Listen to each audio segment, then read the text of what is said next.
Disney Presents. From Frontierland, the Boston Tea Party. This meeting can do nothing more to save the country.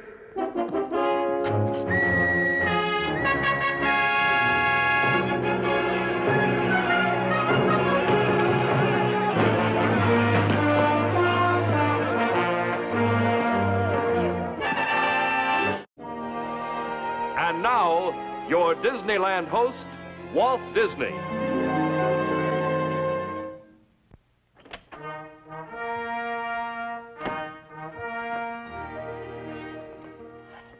The studio wardrobe department may seem to be a strange place to begin our story about human liberty, but actually, there's a reason for it.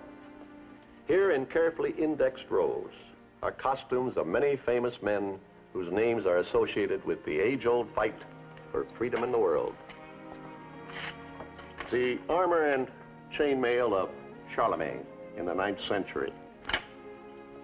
Simon Bolivar, the great South American liberator, wore a gold-braided uniform like this on state occasions. General Lafayette wore an ornate dress like this. And then there's the legendary freedom fighter Robin Hood, with his leather jerkin and longbow. Famous men, all of them. Their flaming words and heroic deeds sparked the world's struggle for human liberty. But what about the nameless ones, the unsung heroes? The fierce desire for independence burning in the hearts of these unknown patriots made the deeds of our great men possible. This wardrobe department would be incomplete without the costumes for these little people. The extras and small parts players who support the stars are just as important as the nameless patriots who supported their leaders in the fight for human liberty. History records the names of the great men and their deeds, but history too would be incomplete without the stories of these simple people. People who are ready to fight and die, if they must, to defend their right to live and work and worship as free men and women. This program is about the nameless, unsung patriots whose hunger for freedom made possible the independence that is enjoyed in America today. For after all, the struggle for American independence is typical of the continuing fight for human liberty everywhere in the world. In the American colonies, the fight for human liberty began when King George III forgot or ignored the fact that the American colonists were free-born Englishmen with Englishmen's hard-won rights. To impose his will upon the colonists, the king resorted to force.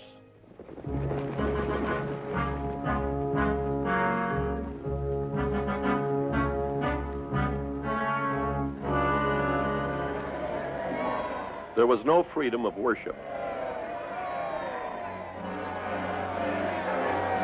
no freedom of speech, no freedom of the press.